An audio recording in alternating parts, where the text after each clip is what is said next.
John McDonnell.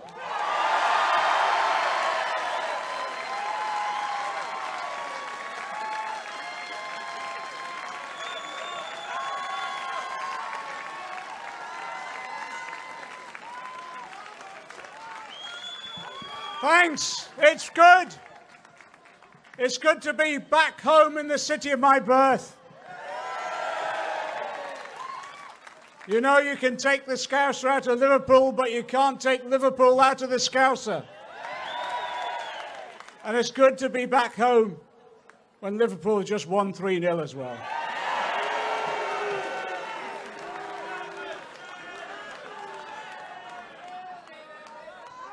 Look, I wish Everton well as well. Every time Jeremy came to Liverpool, in the first leadership campaign, in the second leadership campaign, I hope these aren't going to be every bloody year, quite honestly, but also then in the general election, in Liverpool, we had the biggest turnouts literally in recent political history. Tens of thousands of people to come and listen to Jeremy. Why?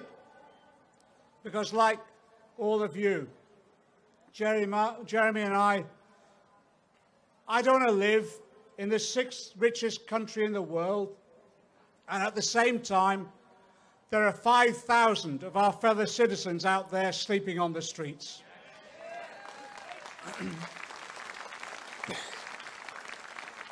In the 6th richest country of the world, there are 1 million people now, as a result of Tory cuts, who are not receiving the social care they need. They're largely elderly, they're isolated, they're suffering, and they're vulnerable.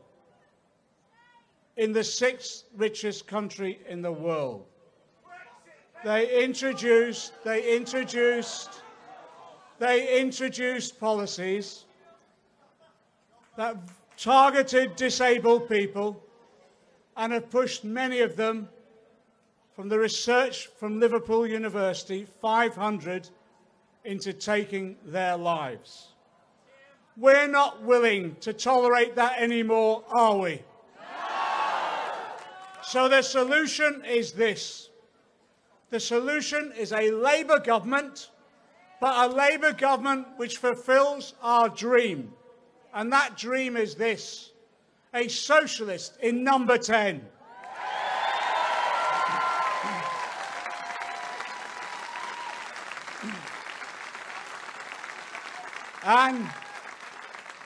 And if he makes the right appointment, hopefully a socialist in number 11.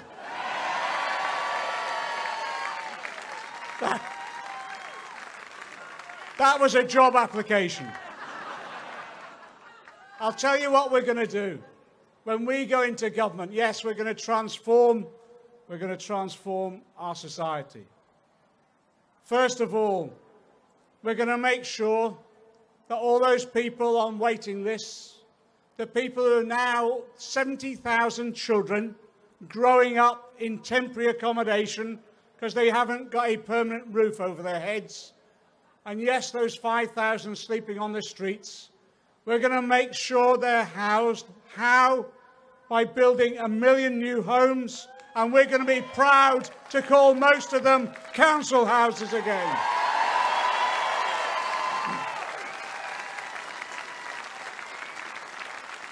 And you know, when it comes to it, we're going to ensure our National Health Service is not just properly funded, but when we put money into the NHS, we're not going to tolerate that money going in the front door and then going out the back door into the pockets of Branson and all the other profiteers.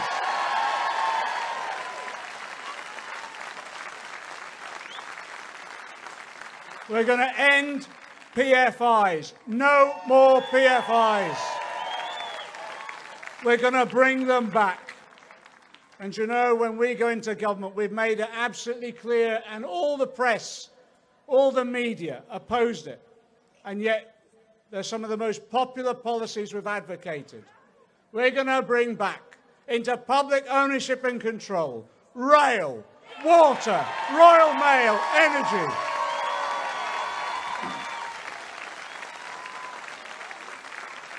We're going to end the era of our people being ripped off by these privateers and profiteers. And you know as well, we should not tolerate in our society that people have to survive just to feed themselves and their children by going to food banks. 1.3 million food parcels handed out last year. I congratulate the food banks for what they do, but in a civilized society they should not exist. And you know, the reason they exist is because out there we have 4 million children living in poverty. 2/3 of them are in families where someone's at work. What does that tell you? It tells you wages are so low that people cannot survive on those wages. So we're going to introduce, in that first Queen's speech, a real living wage, £10 an hour. And you know as well as I do, the best way of securing a decent wage, the best way of protecting yourself at work is join a trade union. So when we go into government, we will scrap the Tories' Trade Union, Anti-Trade Union Act. We will scrap it in the first 100 days. We're establishing a Department of Employment. That Department of Employment will be responsible for returning this country to collective sectoral bargaining. What does that mean? It means you have a trade union negotiating decent rates of pay. Do you know, we're not asking for the earth. We're asking for a government that simply abides by the law, the International Labour Organization conventions that should apply across the globe. And in that way, we will raise people's standard of living. They asked me, how are we going to afford all this? Where is the money coming from? It's coming from a fair taxation system.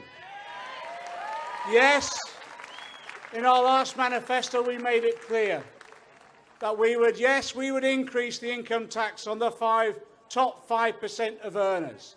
You know, not an awful lot within next door, they made their contribution.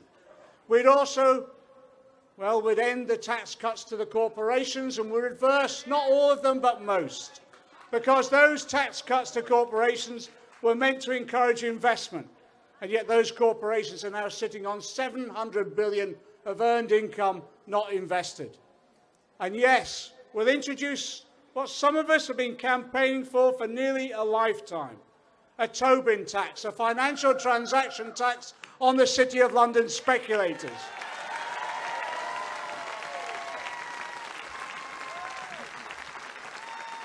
And I tell you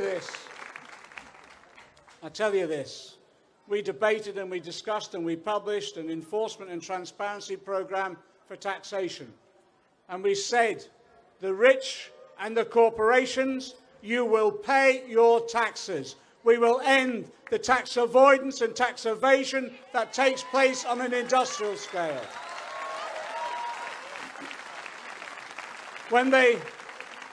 Some of you know, during the general election, they accused me of having a magic money tree.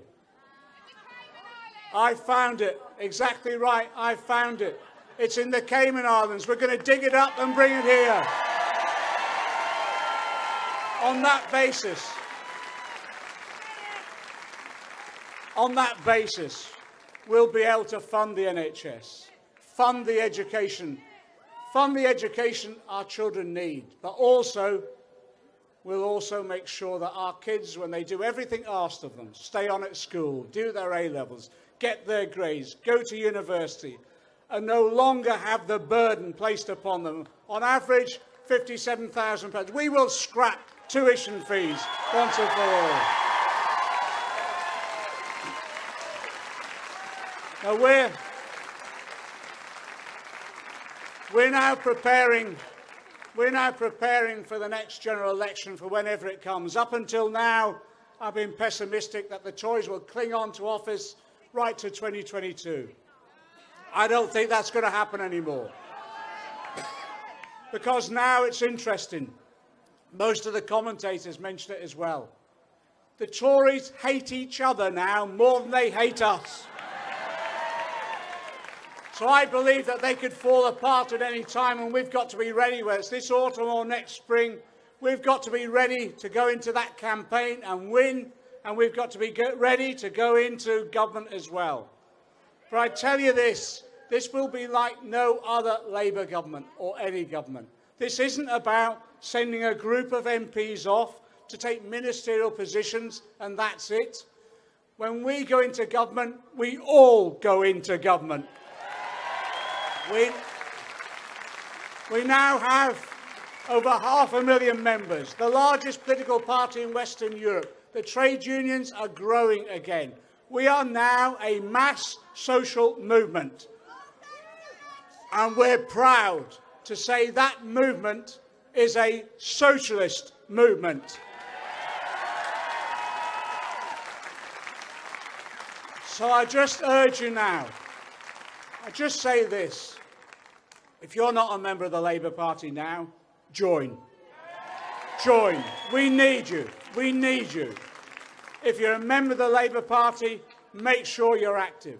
Make sure we're on every campaign, every picket line, every demonstration, because now we need to mobilise on a scale we've never seen before. Because the challenge is so great, it means the opportunity is so great. We have the opportunity of creating what many of us have campaigned for. Another world is possible. I believe now, with Jeremy Corbyn as leader, another world is in sight. Comrades, brothers and sisters, thanks for coming tonight. The most important role I've got this evening is to introduce the next band, Captain Scar, Solidarity.